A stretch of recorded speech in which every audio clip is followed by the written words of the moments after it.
Mbappe দেম্বেলেদের কাঁদিয়ে ১৬ বছর পর বিশ্বকাপ ফাইনালে স্পেন। ডালাসে ফ্রান্সকে ২-০ গোলে হারিয়ে বিশ্বকাপের ফাইনালে উঠেছে লুইস দে লা ফুয়েন্তের দল। কান্না ভেজা চোখে জার্সিতে মুখ লুকিয়ে এমবাপ্পের বিদায়। ৮টি গোল আর ৩টি অ্যাসিস্ট নিয়ে থমকে গেলেন সেমিফাইনালের মঞ্চে। লামিন ইয়ামালকে ফাউল করা নিয়ে প্রশ্নবিদ্ধ রেফারি।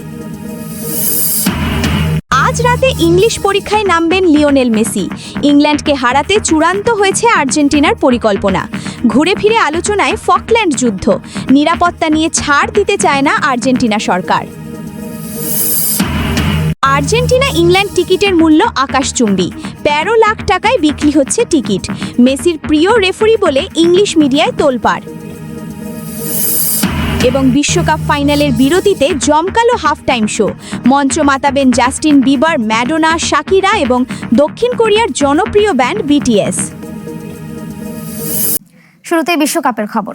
১৬ বছর পর ফাইনালে স্পেন। প্রথম সেমিফাইনালে ফ্রান্সকে হারালো ২-০ গোলে।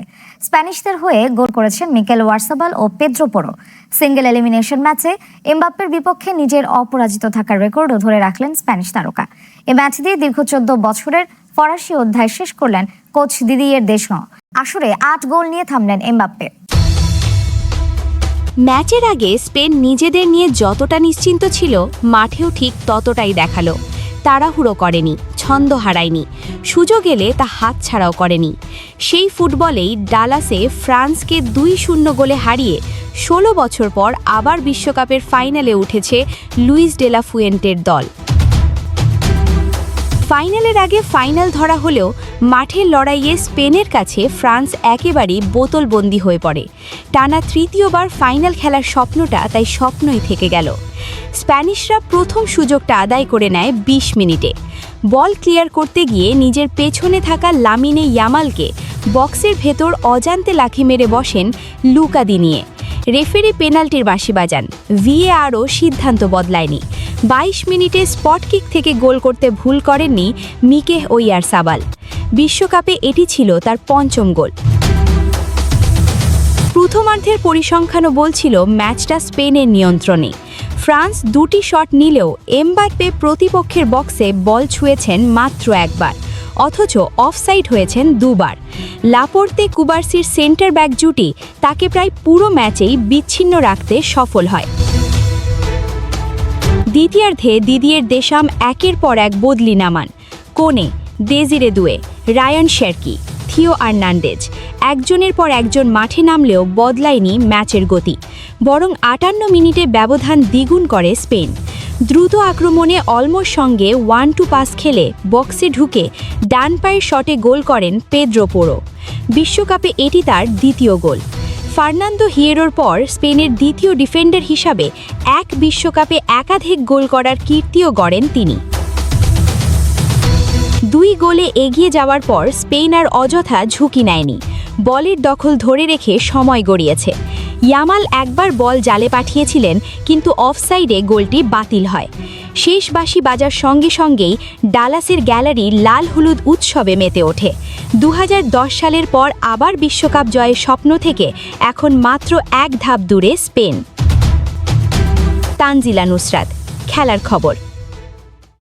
আর্জেন্টিনা ইংল্যান্ড হাই ভোল্টেজ সেমিফাইনালের সর্বনিম্ন টিকিটের মূল্য দাঁড়িয়েছে $২৬০০ বা প্রায় ৩ লাখ টাকা, যা ফ্রান্স স্পেন প্রথম সেমিফাইনালের টিকিটের দ্বিগুণ। এদিকে দুদেশের ঐতিহাসিক বৈরিতার রেশে নিরাপত্তার চাদরে ঢেকে ফেলা হয়েছে পুরো আটলান্টা। আপনি এই মুহূর্তে সিদ্ধান্ত নিলেন আর্জেন্টিনা ইংল্যান্ড ম্যাচ মাঠে বসে দেখবেন, কিন্তু টিকিট নেই। এখনও ফিফার অফিসিয়াল ওয়েবসাইটে গেলে টিকিট নামের সোনার হরিণের দেখা মিলবে। সবচেয়ে কম মূল্যের ক্যাটাগরি 3 টিকিটও যদি কিনতে চান, তাহলে আপনাকে গুনতে হবে $২৬০০ বা ৩ লাখ টাকার বেশি। ভিআইপি টিকিটের মূল্য দেখলে চক্ষু চড়কগাছ হতে বাধ্য। অঙ্কটা $১.৫ লাখ বা প্রায় ২ কোটি টাকা। যুক্তরাষ্ট্রের পুনর্বিক্রয় আইনের সর্বোচ্চ ফায়দা নিচ্ছে ফিফা। তবে ফ্রান্স স্পেন ম্যাচের টিকিটের পুনর্বিক্রয় মূল্য দ্বিতীয় সেমিফাইনালের অর্ধেক, মাত্র $১৩০০। পুনর্বিক্রয়ের বিভিন্ন অনলাইন প্ল্যাটফর্মগুলোতে এর চেয়ে আরও কমেও পাওয়া গেছে। শুধু মেসি হ্যারিকেন দ্বৈরথ বলেই নয়, টিকিটের উচ্চ মূল্যের নেপথ্যে আর্জেন্টিনা ইংল্যান্ড দ্বৈরথের ইতিহাস, ঐতিহ্য আর পটভূমি। যে কারণে বাড়তি সতর্ক থাকতে হচ্ছে আটলান্টা পুলিশকে। দ্বিতীয় সেমিফাইনালকে কেন্দ্র করে সম্ভাব্য উত্তেজনা নিয়ে আমরা অবগত। আটলান্টার নাগরিক ও দর্শকদের সর্বোচ্চ নিরাপত্তা দিতে আমরা প্রতিশ্রুতবদ্ধ। ইতিমধ্যে বাড়তি নিরাপত্তা কর্মী ও পুলিশ নিয়োগ দেওয়া হয়েছে, সংখ্যাটা আরও বাড়বে। Stadium, team hotel, fan zone আর ডাউনটাউন এলাকার নিরাপত্তায় ইতিমধ্যেই বাড়তি 1800 পুলিশ আর 500-র বেশি বেসামরিক নিরাপত্তা কর্মী কাজ করছেন। উচ্ছৃঙ্খল কিংবা উগ্র আচরণ থেকে বিরত থাকতে সমর্থকদের অনুরোধ করেছে আটলান্টা পুলিশ।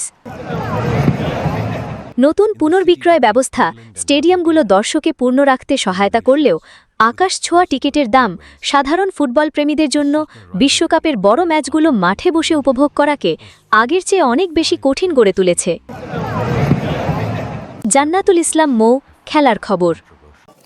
বিশ্বকাপ ব্যর্থতায় হৃদয়ে ভাঙলেও ভাঙা প্রেম জোড়া লেগেছে ভিনিসিয়াস জুনিয়রের। ইতালিতে সাবেক প্রেমিকা ভার্জিনিয়া ফনসেকার সঙ্গে অবকাশ যাপন করতে দেখা গেছে ব্রাজিল ফরওয়ার্ডকে। আর হতাশা ভুলতে জুয়ায় মজেছেন নেইমার জুনিয়র, সেখানেও অবশ্য ব্যর্থ সান্তোস সুপারস্টার।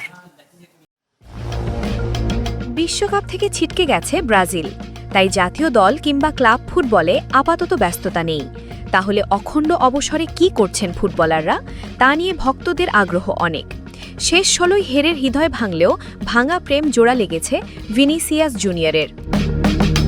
জন্মদিনের সাবেক প্রেমিকা ভার্জিনিয়া ফনসেকার কাছে ফিরেছেন ব্রাজিল ফরওয়ার্ড। দুজন সম্পর্কটা আবারও এগিয়ে নিচ্ছেন। ইটালিতে প্রেমিকার সঙ্গে অবকাশ যাপন করতে দেখা গেছে রিয়াল মাদ্রিদ তারকাকে। স্প্যানিশ ক্লাবটির সঙ্গে তার পথ চলা দীর্ঘ হবে কিনা তা নিয়ে আছে অনিশ্চয়তা। 1 বছর পার হলেও কোনো সমঝোতায় পৌঁছতে পারেনি দুপক্ষ। ব্রাজিল পোস্টার বয় নেইমার জুনিয়রকে দেখা গেল পোকার টুর্নামেন্টে। যুক্তরাষ্ট্রের লাস ভেগাসে ওয়ার্ল্ড সিরিজ অফ পোকারে অংশ নিয়ে প্রথম দিনেই ছিটকে গেছেন সান্তোস তারকা। বিশ্বকাপ থেকে বিদায় নেওয়ার পর ব্রাজিল তারকার পোকার খেলার ভিডিও সামাজিক যোগাযোগ মাধ্যমেও ভাইরাল। জুয়ার ইভেন্টে তার পদচারণা এবারই প্রথম নয়, গেল বছরও এ টুর্নামেন্টে খেলেছেন।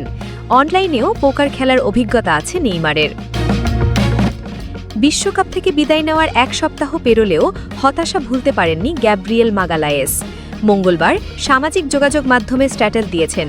সমর্থকদের কৃতজ্ঞতা জানিয়ে আরও শক্তিশালী হয়ে ফেরার বার্তা আর্সেনাল ডিফেন্ডারের।